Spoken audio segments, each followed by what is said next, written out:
What's going on, guys? Welcome back to the channel. Today it is just me, little old me today. I'm doing a deck profile on my green Lyleen kind of farming deck, dig toys deck that I played in the Farm versus Dragons game, which should be on the channel by now. So as stated in that video, this deck was literally built for fun. It's not optimal at all, as you'll see in the video. So it's just my take on reading some of the cards, putting it together, and I went for more farm based, so I'm gaining more ingredients to proc off the dig toys and the Lyleen skill. Providing she can stay on board for more than one turn. But yeah, so getting into it, the 2 drops I run for this is 2 Rushhaw and 3 Tansy. Tansy's just decent because of his skill. On a sign to any of the structures, he can give something, including himself, 400 power. Which is quite nice. Early game, if I can get hold of maybe him and another pal. Rushhaw is mainly played just for the structure destruction, because he gains 800 when attacking into a structure.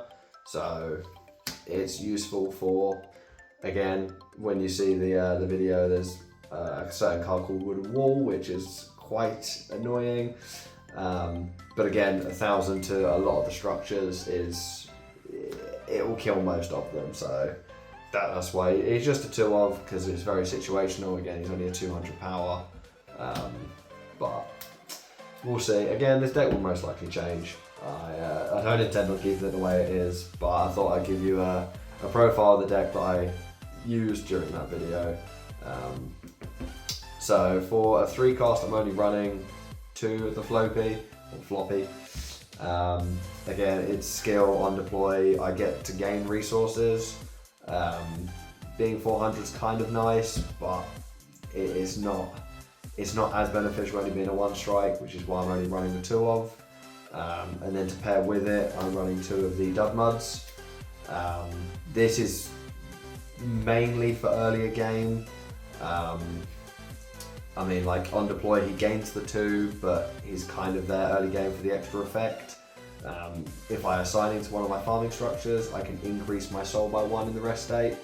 So if let's say I was to go first, I'm obviously a soul down compared to my opponent, then I could assign him to a farming structure, and then because I don't have 10 soul already, I'd gain 1.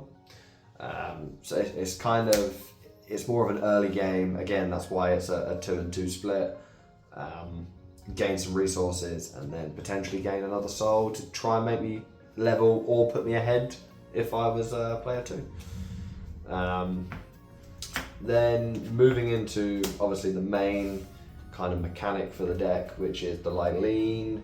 I'm running 4 of the Ixtiateras. Again, it's a 6 drop, so it's targetable for Lyleen. It's 800, which is useful. His act skill is consume 2 of the food, so obviously if I'm playing both together on a 10 soul turn, that would be useful because I can play him, get the 2 to proc this skill. It gains 500, so it goes up to a 1300 beat, which most cards now are under 1300 currently. So that's quite good to attack into. And then the main reason him being in the deck is for his first skill, which is a continuous taunt skill. So while he is rested, or if he can be attacked that turn, then you have to attack it. So a vigilance, which can obviously attack a standing pal, I would probably say still procs with this, so they would have to attack this as the standing pal rather than another pal. But obviously when he's rested, you have to attack him anyway. Only being 800, he does get killed quite quickly, but it does save you from some damage, so that's always a bonus.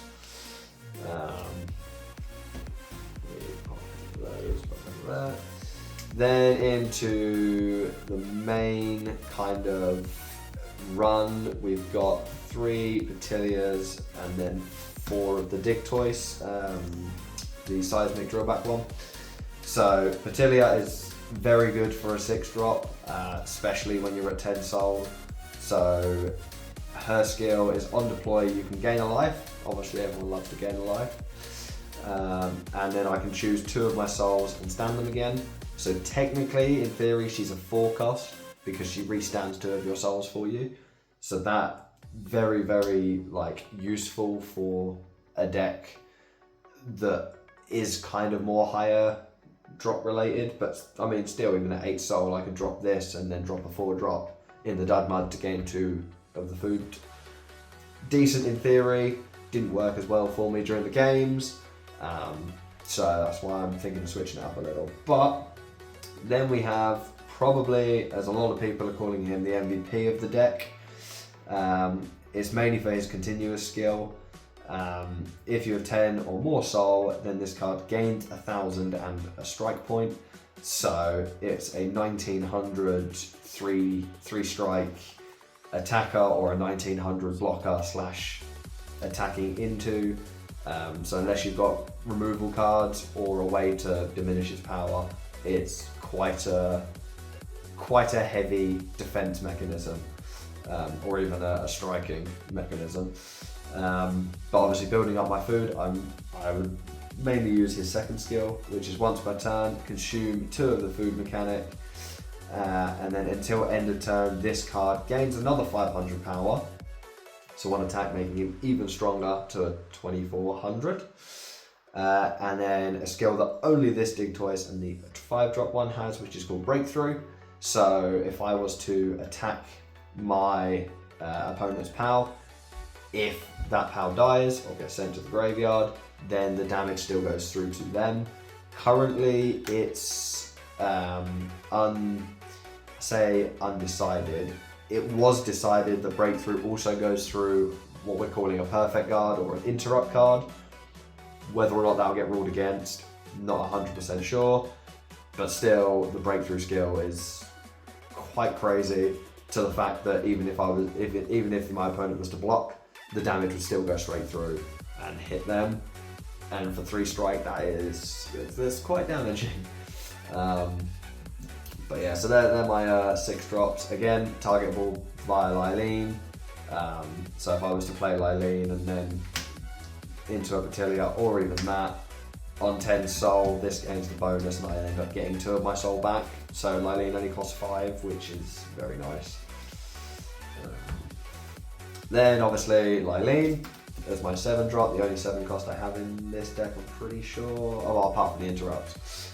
And Lyleen, main skill on deploy, I gain 3 of the food material, and then once per turn I can consume that food material to look at the top 5 to summon a 6 or lower POW.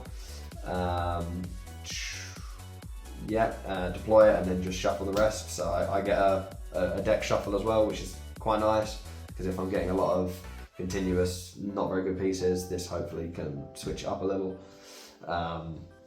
But yeah, only being 900 power though, kind of wish she was maybe 1,000, just to beat over things like Chill It, as you'll see in the Dragon game. Chill It being 900 was a problem because Lyleen it would be a trade into, and then you wouldn't be able to proc her skill again, which was unfortunate. Then the only other lucky POW, or only other actual POW in the deck is Astagon. This is literally a one-of just for his skill, minus 1,000, and then choose all POWs 300 or less, put me to graveyard. Only one that targets for me, I'm pretty sure, would be Rush Hall or Tansy. Again, Rush Hall's situational, and then the rest are all above 3. So I wouldn't proc him probably if I had one of those out, but he's just a quick way to clear something of 1,000 power and then potentially wipe a few of the board. Yeah, he's just a one-off. I might up him to a 4th Lyleen, I didn't see him during the games, so he might not be worth keeping around. Then for interrupts, I'm only playing 5. which controversial. A lot of people are probably going with 7 or even 9 in some decks I've seen. 8 to be fair, mainly, but I'm running 5 just because it I say because it works for me. It didn't in the games, so it could change, but currently running 5 of them due to having obviously like other cards that I'd rather play. Again, we'll see if that changes, but I will definitely do a second deck profile if I do end up changing things around. Then we run 3 of the Dig Toys' headband. This is useful, obviously, to pair with Dig Toys. Resting gives the Dig Toys another 200 power, and then I gain 2 wood or food. Obviously, for this deck, I choose food. Again, making it a very, very strong extra mechanic. Doing this, proccing that, gives me the 2 to then proc the Dig Toy skill. So, super useful in that sense, because then I potentially have gone from not being able to deal damage because of a blocker to then being able to do damage due to that. Then the only other purple card I run is Strike from the Darkness, simply just because it can kill a PAL. That's basically all that is in the deck for. It's only a 2 of. It might get removed if I was to switch it up, but I think I'm going to be building a green-purple hybrid, so it'll probably stay. There we go. Then we're moving on to the event cards. I run 3 Blessing of Flower Spirit and, these were event cards. But moving on to the green event cards, I run 3 of the Blessing of Flower Spirit and 3 of Lily. Blessing of Flower Spirit, gain 1 life, draw a card. Can't really go wrong with that. And then Lily, she's got 3 different skills. First one, choose all powers, gain 1,000. Very useful. Not going to say it's not. I've probably used that maybe the most, potentially. Well, actually no, I lie. Choose 1 gear or structural gear and put it into graveyard I've used the most, because getting rid of the wooden walls is very useful. And it is just like if they've got a card that will allow them to draw mechanics, then getting rid of it is quite useful. And then obviously early game I can increase my soul by 1 in the rest state, so again I can put myself either 1 ahead or match my opponent if I went second or third, sorry. So pretty useful in that sense. Then on to structures, I run, for some reason, the 3 of that I see every single game without fail, multiple of, which is the feed boxes. Once per turn, I can consume 1 of my food to increase my soul by 1 in the rest state, or if I have 10, I can stand 2. So that, if I was able to early ramp a load of food, I can then get a couple of these on field, and again, it's once per turn per card. So I can potentially get 6 of my soul back, obviously running a lot of 6 costs. That's quite useful for me. I run 3 of the campfires, which is, again, once per turn, I can consume 2 food. Again, that's why I'm running a lot of food gaining mechanics, because like some of my resources rely quite heavily on them. I can also, so it's consume 2 food and assign a power. I then gain a life, and I choose my powers and get 1,000. So could be quite good if you have a board. You just assign maybe your Tansy, assign the Tansy to it, obviously consume 2 of your materials. You then get the 400 boost to something, and then this gives 1,000. Very useful, especially if you wanted to gain a life as well. And then the 4 of that I hardly saw anything of, which is one of my main draw mechanics for this deck. Once per turn, assign a POW. I gain 3 wood or material, or 3 wood or ingredients. Again, take the ingredients, and I draw a card. I run 4 of it, and you will see in the games, I did not see hardly any of them. I think I had 1 in both games, which was really irritating. and I saw it mid to late game. It wasn't I didn't get it early game. I think most of them got milled from damage. So, unfortunate, but it is what it is. It's a decent card. Just whether or not you see it is a different story. But yeah, so that's my take on just kind of piecing cards together and playing about with the decks. Let me know your guys' thoughts on it.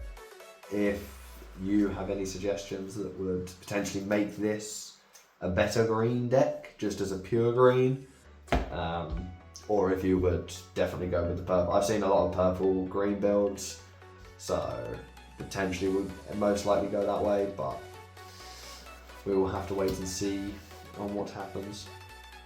But yes, so anyway, thank you ever so much for watching, and I will catch you all in the next one.